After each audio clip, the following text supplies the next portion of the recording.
Winter comes after fall. Night comes after day. Difficulty follows opportunity. Recession always comes after expansion.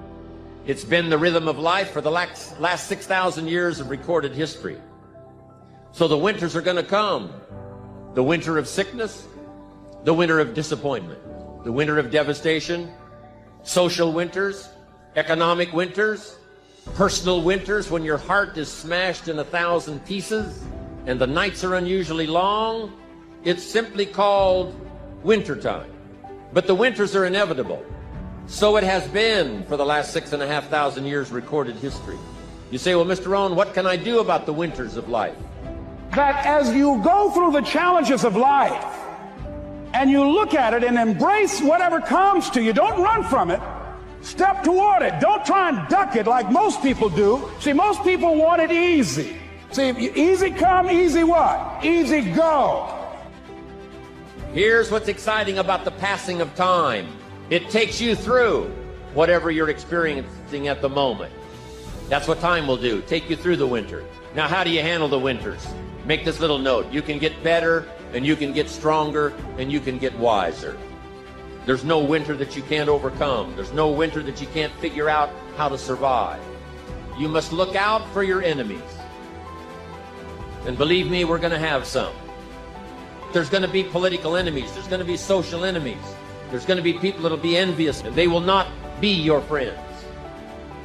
How you going to show power if you're not up under attack? How you going to show resistance if something's not trying to pull you over? Resist, resist. Stop being neutral and stop being indifferent. Resist. Take a stand and resist. And each battle brings you to another level. I thank God for the stuff I had to fight. I don't know that I've spent a day in my life thanking God for my car.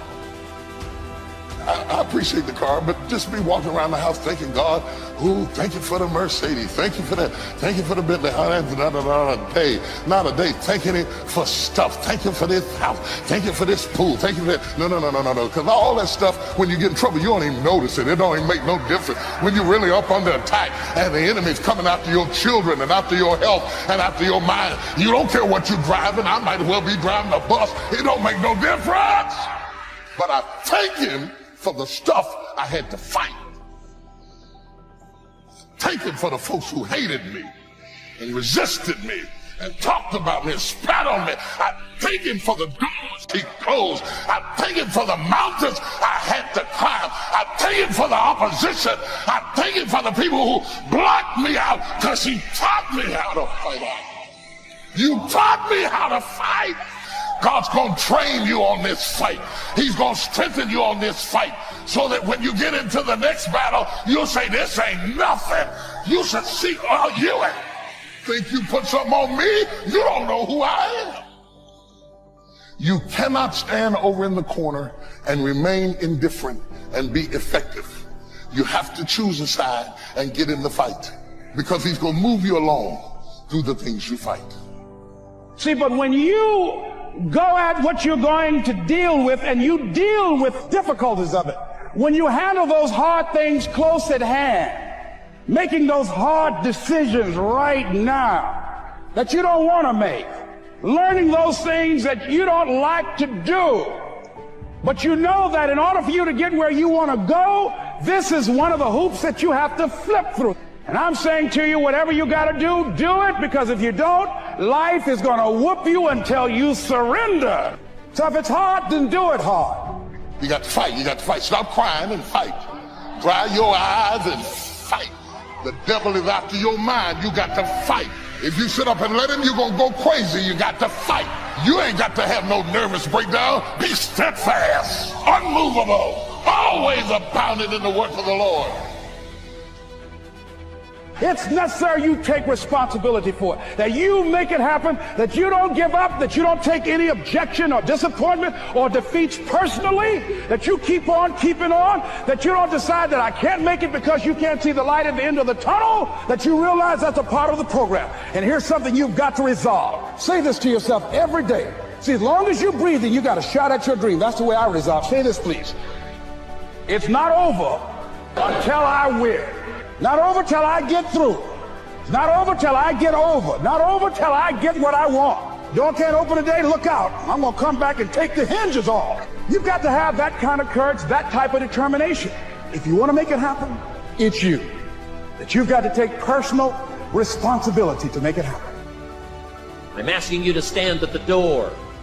I'm asking you, whatever threatens you, threaten it back. Whatever pushes against you, push it back. Whatever wants to overwhelm you like a father, stand up, take control, and do battle with your enemies wherever you find them. Now here's one more. We must also deal with the enemies within ourselves. Some of the enemies are a lot closer than that. They are within. And I want to give you a list of some of the things to watch out for when you get back home, called enemies within yourself. Here's the first one, indifference. Whatever you do, practice not being casual. You've got to shake off sometimes the lethargy that would say, oh, well, maybe it's not going to work for me. Don't be casual. Casualness creates casualties.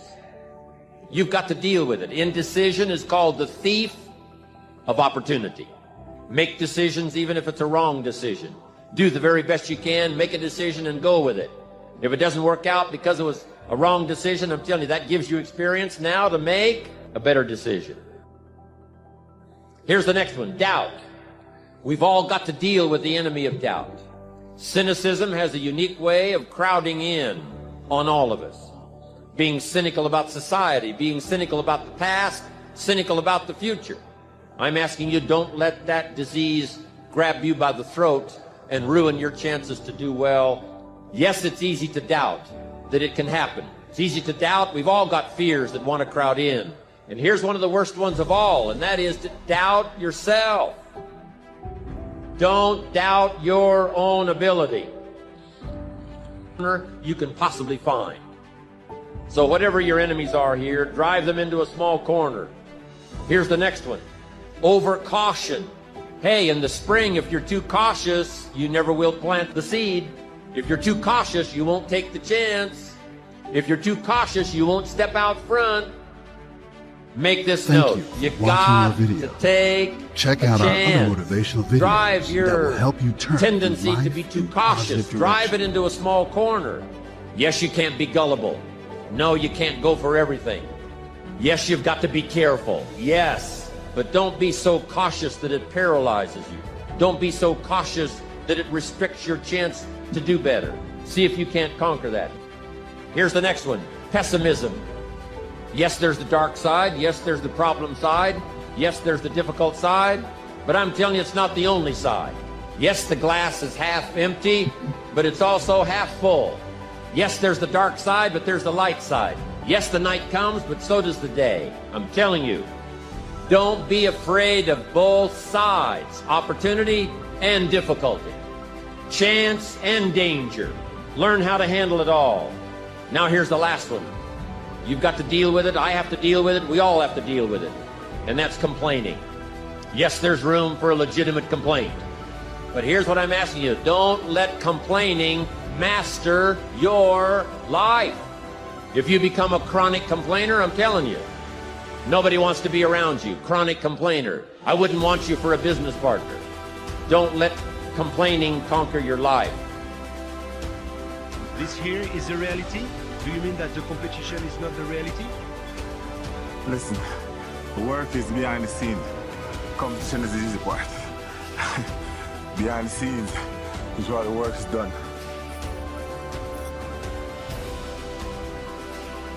If you want to find heaven, you must go through hell.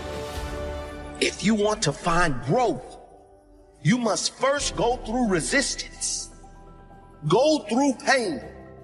You have to go through hell to get the results. Go through hell to get to your heaven.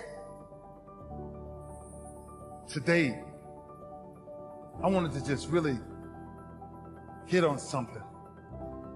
Successfully dealing with pain. I think you hear many stories, and in every story I just sat in the back room and listened to. I'm watching these people triumph and figure out ways to keep going. But how do you keep going? Why do you keep going?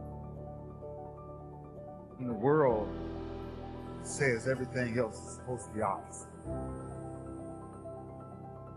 Every time you come up to a challenge, you quit, you surrender, you give up, you give in. Every single thing I go through, I remember I was homeless and I draw from it. Every single time I'm going through pain, I remember that I've gone through pain since I was a kid. I draw from it. Recycle your pain. Get something from it. You already in pain. Use it. Do something with it. Allow it to take you to the next level. Allow your pain to push you to greatness. There's two sides of pain that I don't think a lot of people really understand. Right? There's one side of pain that's the suffering and the discomfort side of pain.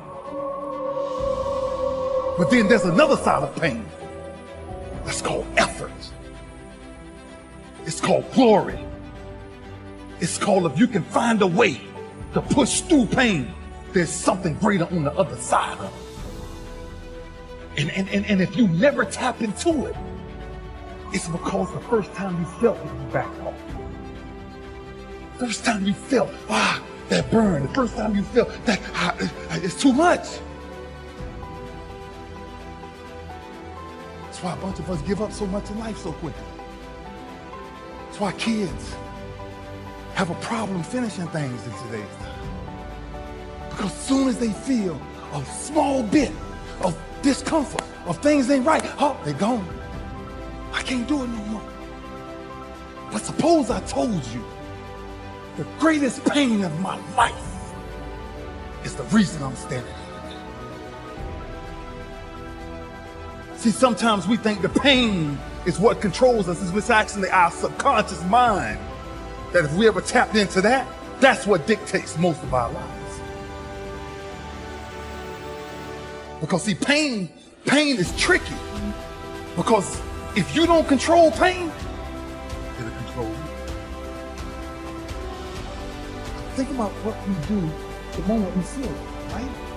It's back to the two sides of fate, the two sides of pain. See, at that point, I feel like a victim. And I feel like, oh man, why me? You know, and when I fell, I remember laying on the ground. And I said, you ain't nobody out here will ever get up. What makes you get up when you fall down?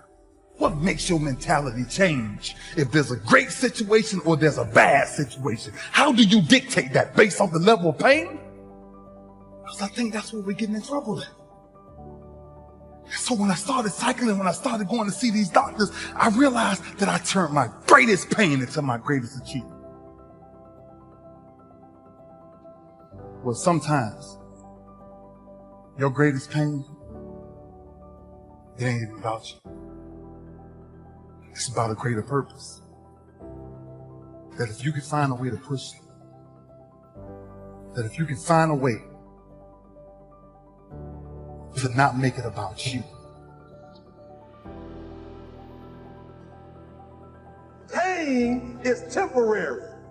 It may last for a minute or an hour or a day or even a year, but eventually it will subside and something else will take its place. If I quit, however, it will last forever. For those of you that have experienced some hardships, don't give up on your dream. Talent you have naturally. Skill is only developed by hours and hours and hours of beating on your craft. If you think that you're going to go and accomplish something really special, be the best in anything in the world, and you think you can do it without working, you make a big mistake.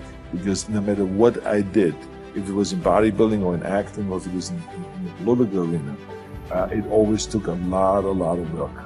And you got to put out and you got to, sometimes make a lot of sacrifices. Notice, if you're not willing to work hard, forget about it. I always questioned myself in the best of times, even when I was world #1 for many weeks and months in a row. at certain times during the year I said, what can I improve? What do I need to change? Because if you don't do anything, or you just do the same thing over and over again, you stay the same. And staying the same means going backwards, because the other guys are working hard and improving. So I always need to find ways to improve my game as well. All of my greatest teachers came through my greatest pain. My greatest growth came after my greatest pain in the jail and in life. Without pain, there is no next level. Without hell, there is no heaven. Go through the darkness to get to your light. Pain is my friend. Pain pushes me to greatness. I invite pain to attempt to defeat me, but defeat me it won't. Because my heart is greater than any pain. My heart is greater than any pain. My heart is stronger than any pain. My heart is greater than any pain. My heart is stronger than any pain. Pain changes people. Pain forces change. If you're tired of the pain, push through it. If you're sick of the pain, push harder. Push for longer.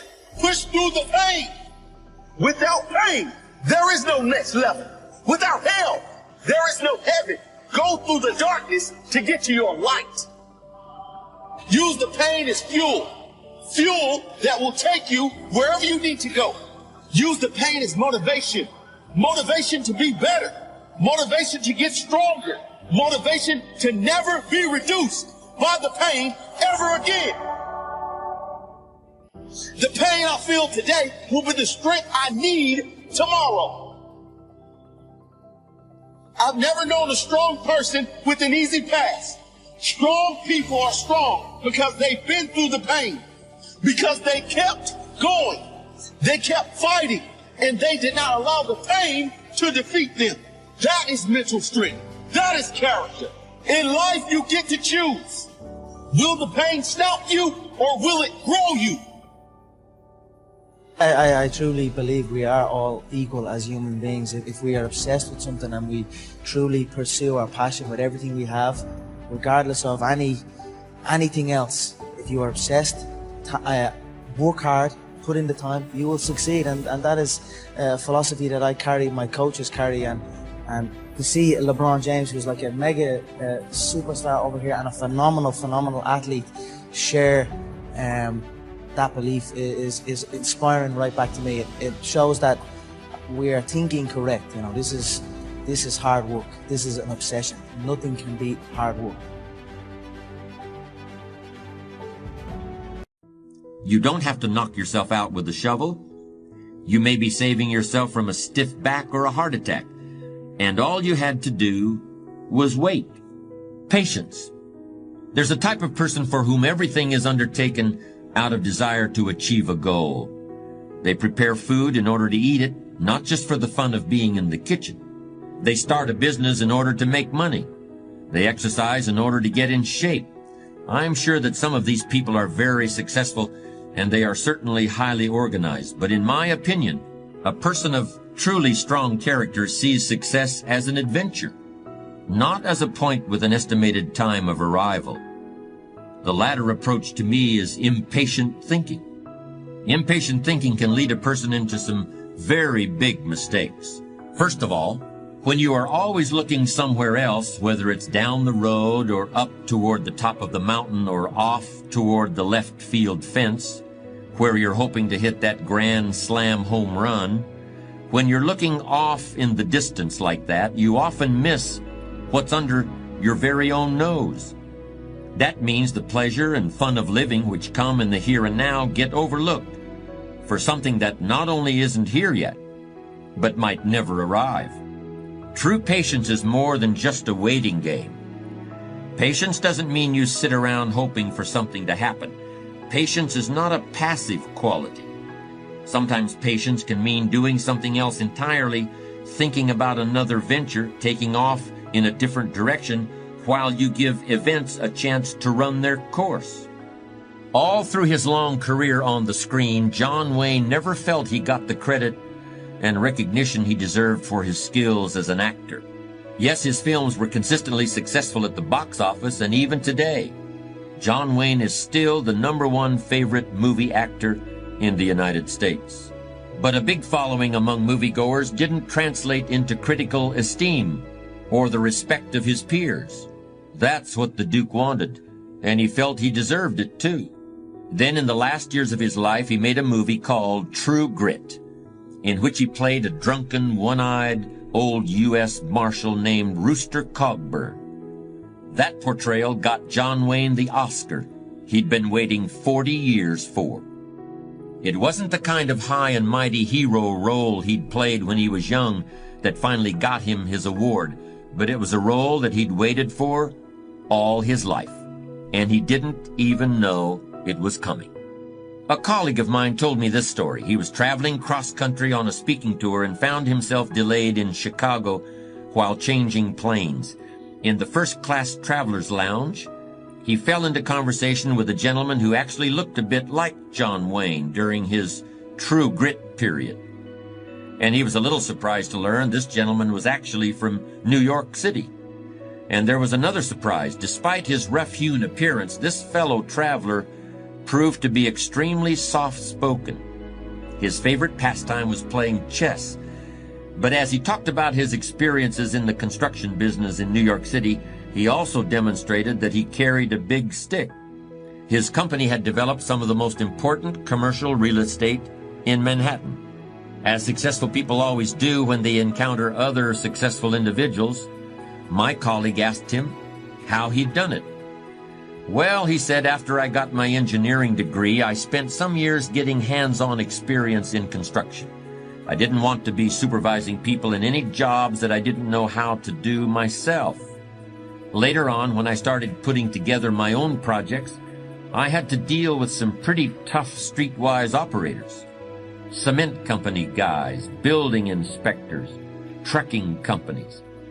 But I never tried to pretend I was any kind of hard case myself.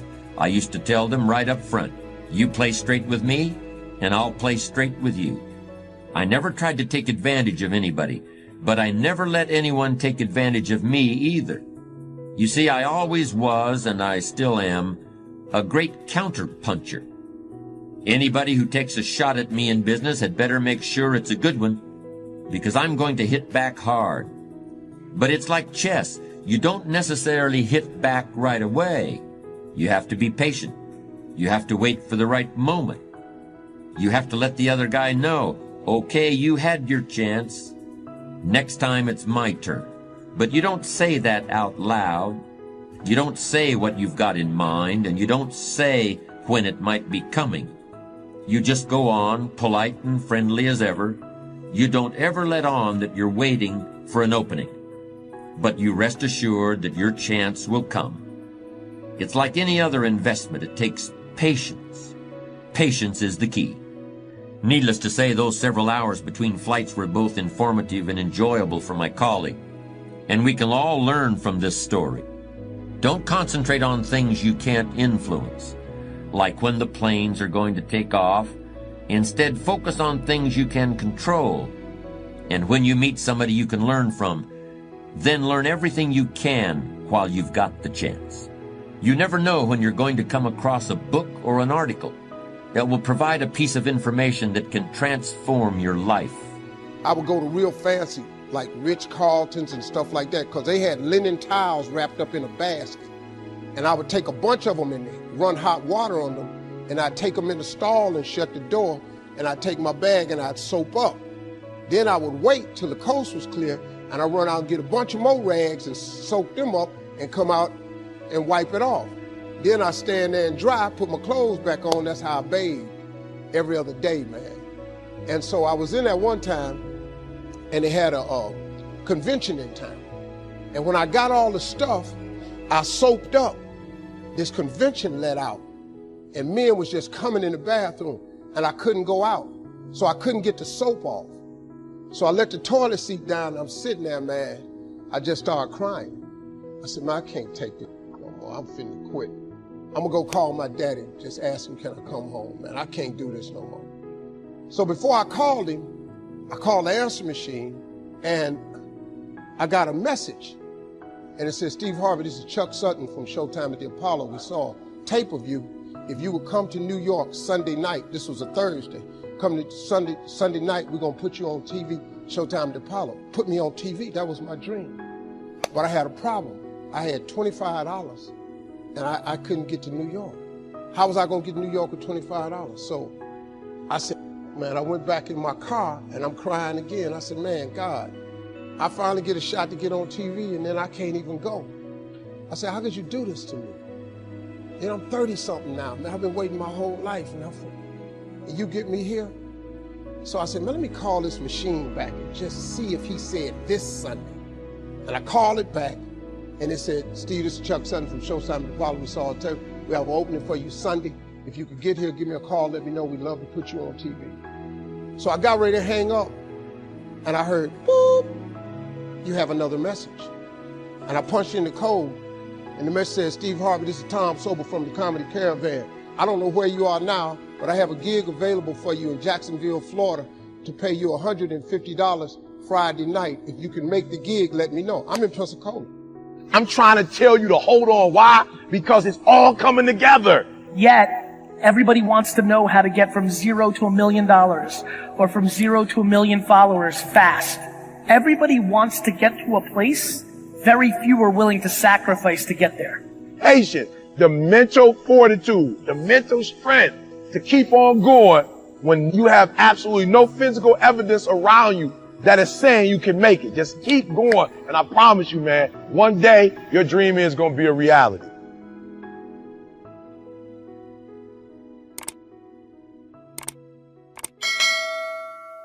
Look at a man the way that he is, he only becomes worse.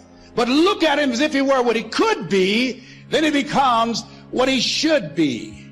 And one of the things that I can just tell you as you think about your goals and dreams, all of us can say that it's possible.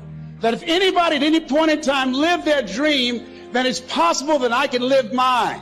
I made a mistake. I looked at my goals and dreams and my mind said, how will you do that? I went from my heart to my mind. And I stayed up there for 14 years. I can't bring those 14 years back. Those years are gone. Stop putting it off and procrastinating. How many ever thought about something you wanted to do and you procrastinated, you talked yourself out of it? There's a proverb that says, if there's no enemy within, the enemy outside can do us no harm. This thing about your imagination is actually real. Albert Einstein took the second half of my mother's favorite scripture. My mother's favorite scripture is, faith is the substance of things hoped for and the evidence of things not seen. Faith is the substance of things hoped for. It just means, really, that the pure essence of faith, it ain't nothing but hope. That's why you hear people keep hope alive. Because if you keep hope alive, there's a chance it can resonate in the faith. You remember when you was little and you was hoping you got a bike for Christmas? And you went downstairs and it was a bike under the Christmas tree? Remember that time you hoped you graduated from high school? Then remember you hoped you got a job? Ain't all y'all working? At one point in time, you're going to have to get smart now, people. After you become an adult, it shouldn't be hope no more. This ought to start turning into some faith. What's the matter with calling it faith? Quit hoping, man. Turn it into faith. Faith is the belief in things that you cannot see. You got to ask God for something. Ask for something from God. You don't know how in the world you're going to get it. The way you do it is by what you speak. When you verbalize that thought, you're giving it the right to come to pass. If you go around saying, the problem's too big, I'll never get well, you are agreeing with the wrong voice. You've got to get in agreement with God. The other voice may seem louder, but you can override it. You can take away all of its power by choosing the voice of faith. Maybe you're going to a job interview. One voice will tell you, you're not going to get it. You're wasting your time. These people are not going to like you. Another voice will say, you have the favor of God. You're you're blessed, you're confident, you have what it takes. But if you get up that morning and tell your spouse, I don't think I'm going to get this job. They're not going to like me. I'm not qualified. There's no use even going. You're being trapped by your words. You have to dig your heels in and say, I am not giving life to any more defeat. I am not speaking lack. I'm not speaking sickness. I'm not speaking mediocrity, not enough. I'm going to choose the voice of faith. It says I'm strong, I'm healthy, I'm blessed, I'm favored. I am a victor, not a victim. This is what David did. When he faced Goliath, it looked impossible. All the odds were against him. If he would have verbalized his negative thoughts, that would have kept him from his destiny. Even though he was anointed to be king, those negative words would have kept him trapped in the shepherd's fields. He could have easily gone around saying, well, I know I'm supposed to face Goliath, but look at him. He's twice my size. He's got more experience, more equipment, more talent. I don't see how this is ever going to work out. You can talk yourself out of your destiny. Negative words can keep you from becoming who you were created to be. Don't fall into that trap. Quit calling in defeat. Quit talking about how it's not going to happen. You can pray in faith. Ask God to turn it around, to do the impossible, but then walk away and start talking about how you're not going to get well, how your child's never going to straighten up. Those negative words just canceled out that prayer. Well, Joel, I'm having this financial crisis. Prayed and asked God to help me, but I don't see how it's going to happen. No, zip that up. Father, you said you're Jehovah Jireh, the Lord my provider. Lord, you've done it for me in the past. I know you'll do it for me again in the future. Don't let your words trip you. Negative talk brings negative results. But when you speak faith, favor, victory, that's what allows God to do the impossible. David went out, stood before Goliath. He looked him in the eyes, said, you come against me with a sword and a shield, but I come against you in the name of the Lord God of Israel. This day I will defeat you and feed your head to the birds of the air. Notice he was prophesying victory. He may have felt fear, but he spoke faith. I can hear David as he's going out to face Goliath under his breath. I am well able. I am anointed. I am equipped. If God be for me, who dare be against me? Picked up that rock, put it in a slingshot, slung it. That rock brought Goliath tumbling down. When you face giants in life, when you face challenges, you have to do like David, prophesy your future. Say to that cancer, cancer, you are no match for me. I will defeat you. This addiction may be in my family for years, but this is a new day. The buck stops with me. I'm the difference maker. I am free. My child may have been off course for a long time, but I know it's only temporary. As for me and my house, we will serve the Lord. Prophesy victory over your life. There was a man in the scripture named Zerubbabel. He faced a huge mountain, a big obstacle. But like David, he didn't talk about how impossible it was, how it was never going to work out. He said, who are you, O great mountain, that would stand before me? You shall become a mere molehill. He was prophesying his future. The mountain looked big, but he declared it would be flattened out. It would become a molehill. There's the principle. Don't talk about the mountain, talk to the mountain. Look at that mountain of debt. Tell it, you can't defeat me. You're coming down. I will lend and not borrow. My cup will run over. Whatever mountains you face in life, no matter how big they look, don't shrink back in fear. Don't be intimidated. Rise up in faith. Tell that mountain, you're coming down. Tell that sickness, you're temporary. Say to that loneliness, that addiction, that legal problem, who are you, O great mountain, to stand before me? In other words, don't you know who I am, a child of the Most High God? Haven't you read my birth certificate? My Father created the universe. He breathed life into me, crowned me with His favor, called me more than a conqueror. That means you can't defeat me. You can't hold me back. Mountain, you've got to come down. I will overcome this illness. I will break this addiction. I will pay my house off. I will see my family restored. I will accomplish my dreams. What am I saying? Prophesy victory. Prophesy breakthroughs. Prophesy what you're believing for. In the Old Testament, Ezekiel saw a vision. He had this dream of this valley filled with bones. Everywhere he looked, it's like a huge graveyard, acres and acres of bones, people that have died. Bones represent things in our life that look dead, situations that seem impossible, like they'll never change. God told him to do something interesting. He said, Ezekiel, prophesy to these dead bones. Say to them, O you dry bones, hear the word of the Lord. Ezekiel, in this vision, he started speaking to the bones, telling them to come back to life. He called forth skin, muscle, tissue. As he was talking, these bones started coming together. Just like out of a movie, morphing back into a person. Finally, God told him to prophesy to the breath and call it forth. The scripture says, as he prophesied, breath came into those bodies and they stood up like a vast army. You may have things in your life that seem dead. Your health, business, a relationship. All you can see, so to speak, is that valley of dry bones. God is saying to you what he said to Ezekiel. It's not enough to just pray about it. You need to speak to it. Prophesy to those dead bones. Call in health. Call in abundance. Call in restoration. That child that's been off course, don't just pray about it, prophesy to him. Son, daughter, come back in. You will fulfill your destiny. You're struggling with an addiction, don't just pray about it, prophesy. I am free. Chains are broken off of me. This is a new day of victory. Get your checkbook out, prophesy to it. All it looks like are dead bones. Debt, lack, struggle. I prophesy to these dead bones. I will lend and not borrow. I am the head and not the tail. I am coming into overflow. Just like with Ezekiel, if you'll prophesy to the bones, God will resurrect what looked dead. He'll make things happen that you could never make happen. Psalm 2 says, I will declare a decree. A decree was something that was written down, like an official document. The psalmist was saying, there's something that's been written that I'm going to start speaking. You and I can do the same thing, declare a decree. You should write down your goals. Write down what you want to see happen in life. Any areas that you're struggling in, where you need to improve, write it down like it's already done. And then every day, declare that decree. Read over it a couple of times out loud. I want you to imagine you're at the end of the road. And you know you're at the end of the road.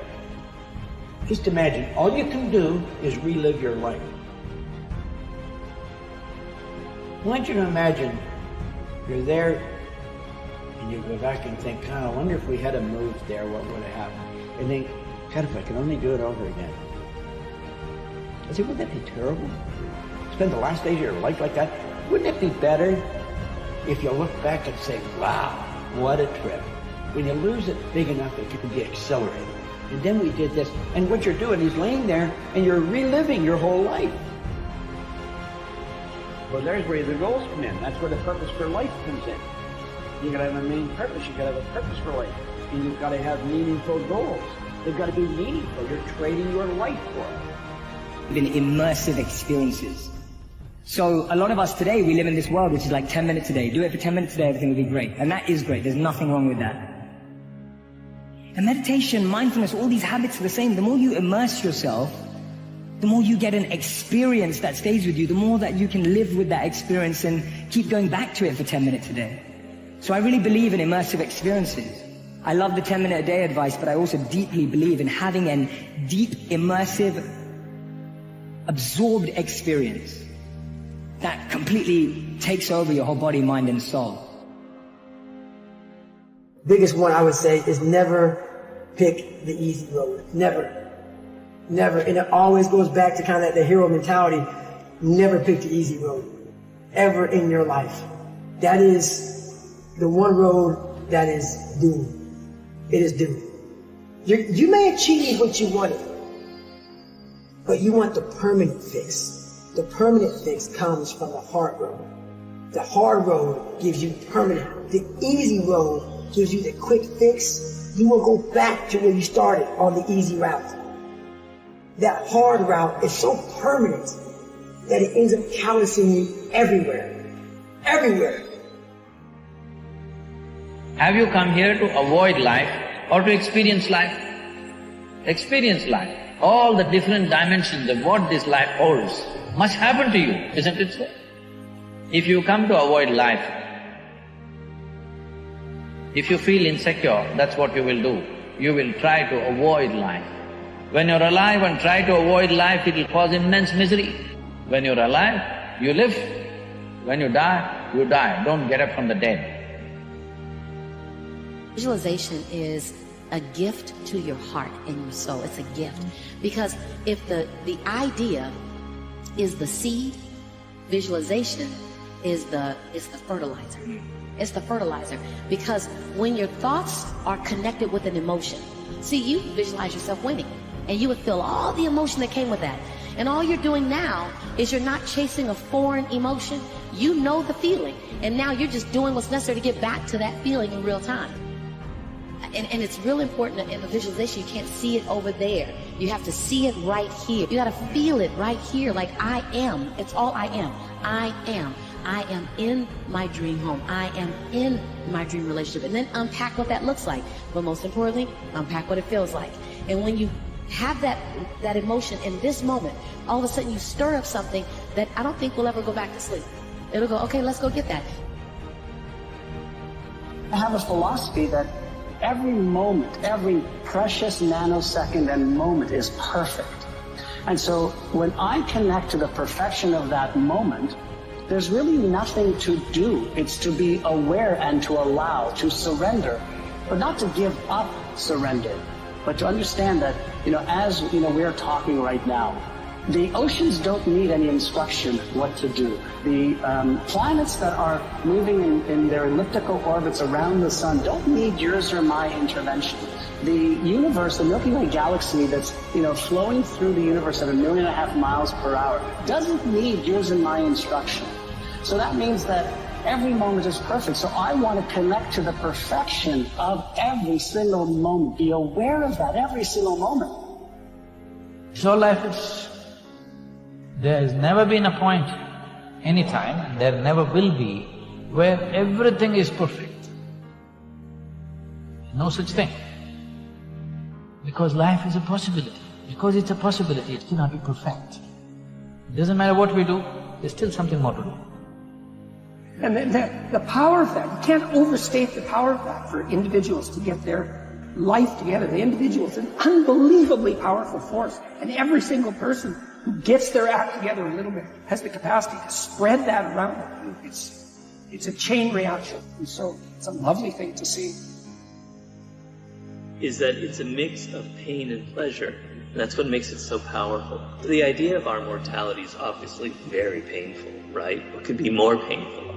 But the idea of transforming that into something beautiful, into something enlightening, into something that kind of fills us with a much different spirit, which motivates us to get something done, which makes us appreciate what we can look at. We're alive and the sky is blue, and and all that. So mortality has this ability to sharpen our senses, to sharpen our appreciation of life, and that turns the pain into pleasure.